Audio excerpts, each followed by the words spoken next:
Hello guys, കുറേ കാലത്തിന് ശേഷം ഞാൻ വീണ്ടും ഒരു വ്ളോഗായിട്ട് വന്നിട്ടുണ്ട്. അപ്പം ഇന്ന് ഞങ്ങളെ കാവിലെ ഉത്സവമാണ്. അപ്പോൾ അതിൻ്റെ വ്ളോഗായിട്ടാണ് ഞാൻ വന്നത്. അപ്പോൾ ഞങ്ങൾ നല്ല രാവിലെ തന്നെ പോയിട്ടുണ്ടായിരുന്നു, ഒരു 7-7:30 ആ ഒരു ടൈമിൽ പോയിട്ടുണ്ടായിരുന്നു.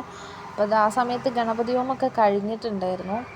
പക്ഷെ എന്ത് പറയാനാ, ഈ ഒരു ടൈമിൽ പോയതുകൊണ്ടായിരിക്കും ഭയങ്കര പോസിറ്റീവ് വൈബേന്. നല്ല ഉത്സവമാണ്, പക്ഷെ എന്നാലും അധികം ആൾക്കാരൊന്നും ഇല്ലാണ്ട് സമാധാനമായിട്ട് പ്രാർത്ഥിക്കാനൊക്കെ പറ്റി നല്ലൊരു പോസിറ്റീവ് വൈബ് ഉണ്ടായിരുന്നു.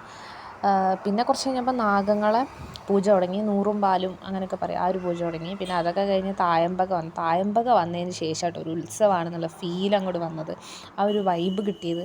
അങ്ങനെ കാവ് ഉണർത്തൽ പരിപാടിയൊക്കെ കഴിഞ്ഞു. പിന്നെ അതാ നേരെ 1 മണിയായപ്പം ഫുഡിൻ്റെ കാര്യങ്ങൾ റെഡിയായി. എന്തൊക്കെ പറഞ്ഞാലും ഈ കറികളൊക്കെ നമ്മൾ വീട്ടിലുണ്ടാക്കുന്നുണ്ട്, കഴിക്കുന്നുണ്ട് എന്നൊക്കെ പറഞ്ഞാലും അമ്പലത്തിൽ നിന്ന് ആ ഒരു ഉച്ച ടൈമിൽ കിട്ടണ ചോറ്, സാമ്പാർ, അവിയൽ, പിന്നെ അതേപോലെ ഒരു അച്ചാർ, ഒരു കാബേജ് ഉപ്പേരി, ഇതൊക്കെ എന്ന് പറഞ്ഞു കഴിഞ്ഞാൽ വേറെ തന്നെ ഒരു ഫീലാണ്. അന്നേരം ആ വരിയൊക്കെ നിന്ന് നമ്മളത് കഴിക്കുമ്പോൾ കിട്ടുന്ന ഒരു സന്തോഷം, അല്ലെങ്കിൽ ഒരു ടേസ്റ്റ്, അത് വേറെ തന്നെ ഫീലാട്ടോ. പിന്നെ അതൊക്കെ കഴിഞ്ഞ് ഞങ്ങൾ കുറച്ച് നേരം കാവിലൊക്കെ നിന്ന്, പിന്നെ വൈകുന്നേരം ഇനി താലപ്പൊലി തിറയൊക്കെ ഉണ്ട്, പക്ഷെ ഞങ്ങളതിന് നിന്നിട്ടില്ല, പെട്ടെന്ന് തന്നെ പോന്നു. പിന്നെ കുറച്ച് നേരം അവിടെയൊക്കെ നിന്നിട്ട് പെട്ടെന്ന് ഞങ്ങൾ വൈകുന്നേരത്തിന് മുന്നേ തന്നെ ഞങ്ങൾ പോകുന്നുണ്ടായിരുന്നു, ഉച്ച കഴിഞ്ഞ നേരത്തിന്. അപ്പോൾ അത്രയോളം വീഡിയോ ഇഷ്ടപ്പെട്ടാൽ ലൈക്ക് ചെയ്യുക.